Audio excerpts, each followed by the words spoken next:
bang.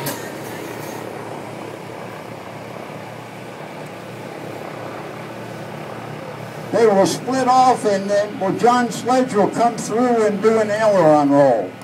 An aileron roll is a maneuver above the longitudinal axis of the aircraft. Now, as you probably know, some aircraft can fly inverted for a long time.